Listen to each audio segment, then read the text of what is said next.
have been disproportionately directed at students, professors, and staff, and have not at all touched the bloated budgets for the central administration and the chancellor's offices. So there's a very sense of injustice and unfairness in the application of the austerity measures, and the students are not taking it. They have maintained a strike and haven't budged from the camps that they've set up at the gates at the various universities. It's a very multi-sectorial movement. The students, it's not just the traditional activists who are protesting. This the tuition waivers that Giovanni was mentioning apply to groups like athletes and musicians. So these students are also involved in the protest.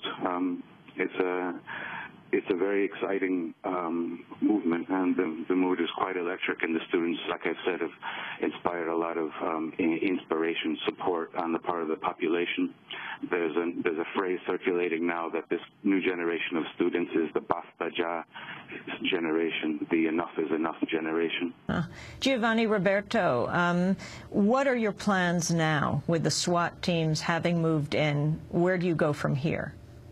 Well, we're still demanding the administration to negotiate.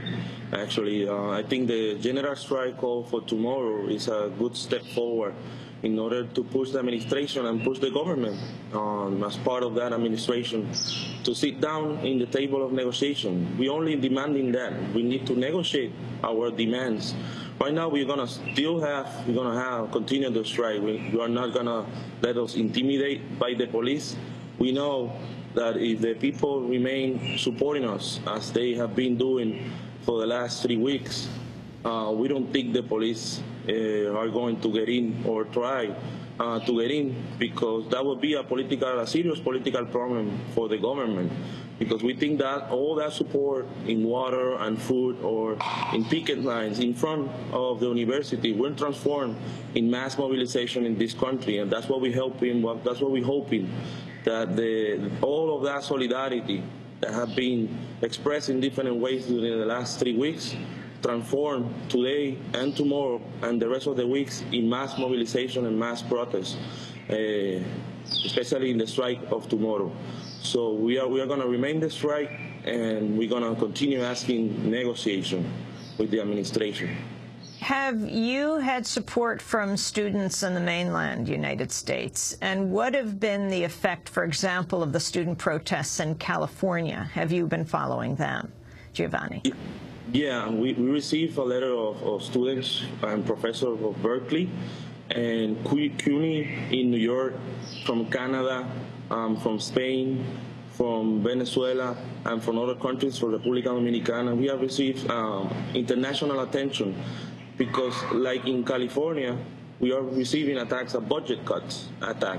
And we think that the defense of the public university obviously is not only here in Puerto Rico.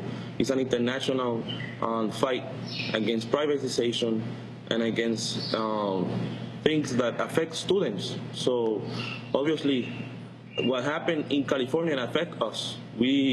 Before the strike, we made 2 occupations of 2 faculties, in some way inspired by what was happening in Berkeley and the fight that Berkeley was having there. So I think to us and from our fight to them, there's a relationship between our fight and an inspiration, a mutual inspiration right now. I understand there was a father who was trying to bring food to his son, a student inside, who was attacked. Giovanni, Roberto, what happened?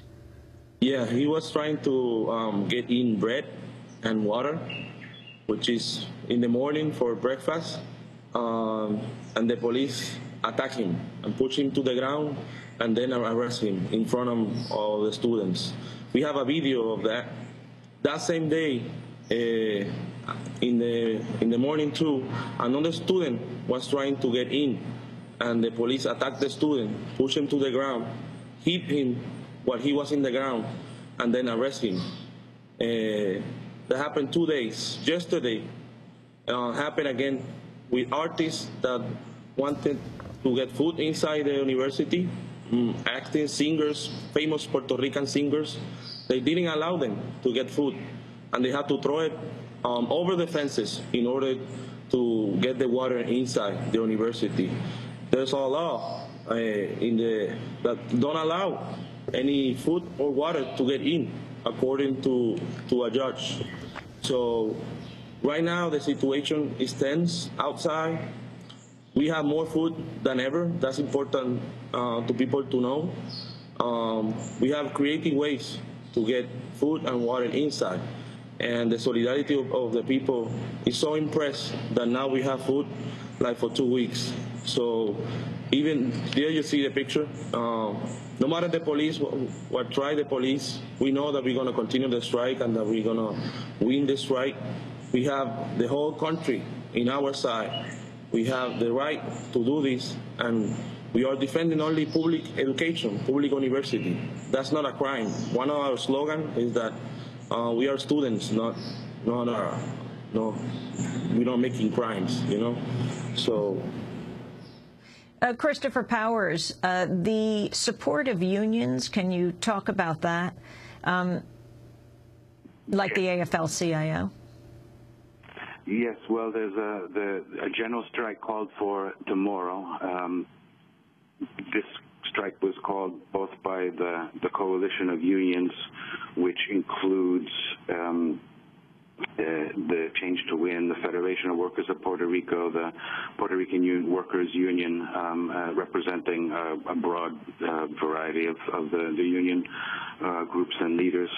It's also being called for by all of Puerto Rico for Puerto Rico. The spokesperson, Juan Vera, the Methodist bishop, called for massive support, and all of the members of this coalition of community and religious groups known for their involvement in the Free Vieques movement to participate in the strike. And as I mentioned earlier, also the staff union of the university has gone on strike for the entire week and closed down the central administration facilities as well as auxiliary facilities. So the union support for the students is massive. This is hardly getting attention on the mainland. Can you talk about that lack of press coverage? Well, I suppose one could relate that to the colonial status of Puerto Rico. This is really, I think, in my opinion, a very important struggle. You know, the University of Puerto Rico is more important for Puerto Rico than, say, public universities in the States are for their states.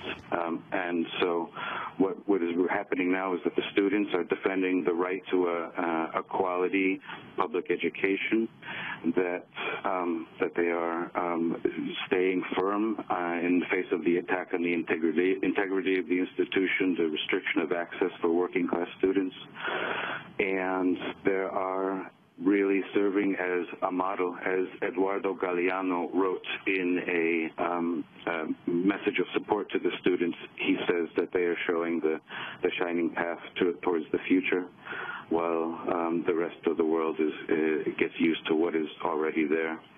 Christopher Powers, will have to leave it there. Professor at the University of Puerto Rico, Giovanni Roberto, one of the student leaders of the strike, speaking to us from inside the campus that they are occupying tomorrow, a major strike crawled across Puerto Rico, and of course we will cover it.